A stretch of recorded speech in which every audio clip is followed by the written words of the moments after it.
Welcome to Positive Atheism English channel. Today I am going to read out you two articles which are printed in the leading newspaper in Telugu, Eenadu, and an English paper, News Today. The article is on the past was a symbol of sacrifice and the opportunity present. Mrs. Saraswati Gora expressed her views on the political developments in India. In this article, Mrs. Saraswati Gora expressed her views on the political developments in India. Saraswati Gora was an atheist leader and social reformer and also freedom fighter. She is the wife of the atheist leader and freedom fighter Sri Gora. The Indians dreamed of a new and a value-based society and an excellent governance, but their dreams were turned sour in the struggle for the national liberation. Many people sacrificed their lives for their country. Their aims and aspirations are now dashed to the ground. The common people who are wholeheartedly longing for a real democracy are desperately looking for semblance of justice. The governance degenerated into a pitiable condition. The government failed to live up to the expectations of the people. The nation's prestige is at the lowest level. The cherished goal of equality is fast disappearing as though it is not meant for the Indian society. Selfishness is reigning supreme. People are caught in the crossfire of political intrigues. The goal of social justice is drowned in the selfishness of the politicians.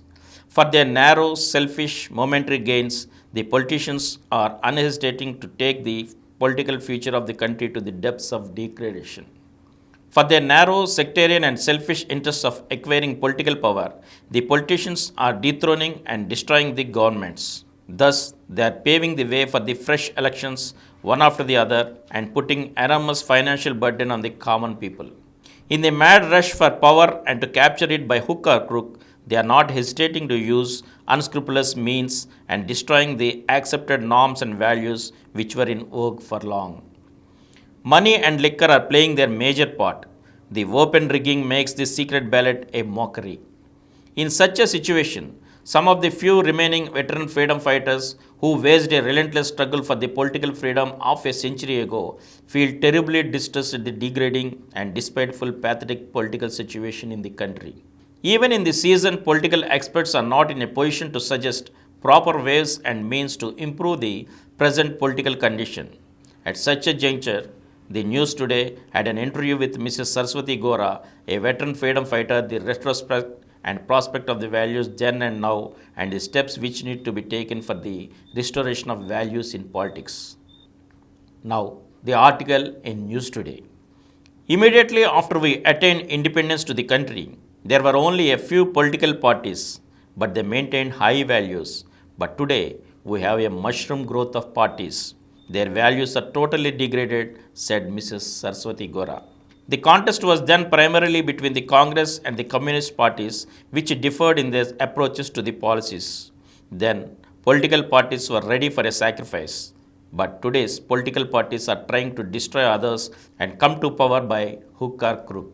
Referring to the methods of electioneering, she said that in the past, money, power, and corruption were not visible. Election atmosphere was peaceful. Violence and political assassinations were not there.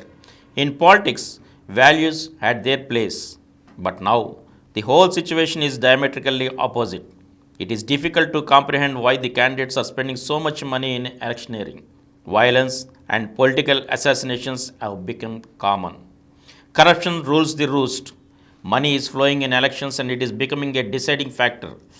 Liquor is freely distributed in the elections by the political leaders to influence elections. Values and principles are forgotten and rigging in the elections is gaining upper hand. She questioned how much percent of democracy is left in the democratic India. Referring to the depths of degradation of political leaders and their values, she said that immediately after the independence, the political leaders thought about the welfare of the people. They fought for the rights and problems of the people. Rowdyism and Gundaism was not with them. But now, their Gundaism and Rowdyism is rampant. All political parties are infected with the disease of groupism and dissensions. They stopped thinking about the welfare of the people and they are preoccupied with the thought of capturing power and attaining their selfish and personal gains. With the lure for power, they are fanning the regional feelings. They are instigating the differences of caste and religion to attain their selfish gains. Earlier, the caste and religious feuds and communism were not so rampant. The political leaders are squarely responsible for the growth of communal and caste-hardened clashes. The people's representatives degraded themselves to the party representatives. Their attempt is to demean and degrade their opponent. What is the need to scold each other like this? Can't they work according to their principles and policies without hitting others below the belt? What is that they gain by spending their time and energies on such nefarious activities? Earlier, the politicians, to whatever party they might have represented, had discipline and observed some norms. But now, the very word discipline lost its meaning. Mrs. Saraswati Gora said, at present in elections, money and liquor are playing prominent role. Earlier, not only there was no liquor influence, but the political parties tried to liberate people from the clutches of drinking habit. Political leaders tried to educate and enlighten people. Liquor did not have influence on the outcome of election. But now, the twin evils of liquor and money power are dictating the outcome of the election. Referring to the changing political scenario in the country, Mrs. Saraswati Gora said that there is a welcome change in the outlook of the people. Earlier, people had faith on the efficacy of the political parties and hence voted to the label of the parties. But now, people lost faith in the political parties, hence they are looking more into the persons and their qualities. But the time has come out that if the elected representatives do not work for their welfare, people should develop enough consciousness to defeat such persons in elections. In the selection of the candidates, earlier, the political parties gave preference to those persons who are working among the people. But now, the political parties tend to give tickets to those who exercise power, ability to spend money in the elections, and the one who is into rowdyism. Even today, there are many persons who are striving for the betterment of the people and who maintain good contact with them. But such people are deprived party tickets and relegated into the background. If such real people get tickets and the opportunity, then there will be good governance in the country. In fact, if you want to have a good government, it must be partyless. Caste and communalism must be banished. Our aim should be a casteless, religionless, and partyless society. Government exists for the sake of people. It is not for the benefit of parties or for the gain of a few people. People should have the courage, confidence, and capacity to demand and make the representatives of the people to strive for people's welfare.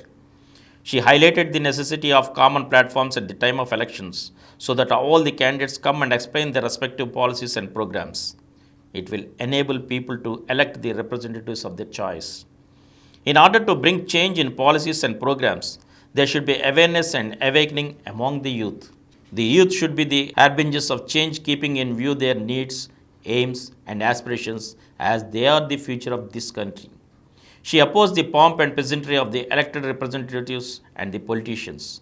She warned that unless they reduce the expenditure on pomp and peasantry and luxurious living and squandering of public money, the country will be further degraded. People's welfare must be paramount. The aristocratic and the authoritarian policies and methods will not take the country forward. The politicians should strive for people's welfare. As long as government strives for the well-being of people, it will get people's cooperation and support.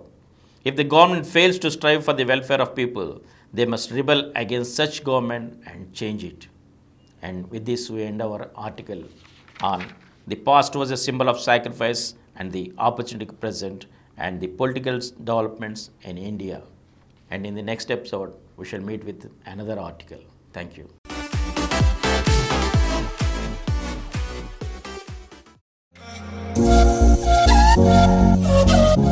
For more videos, please subscribe to this channel Positive Atheism and activate the bell icon.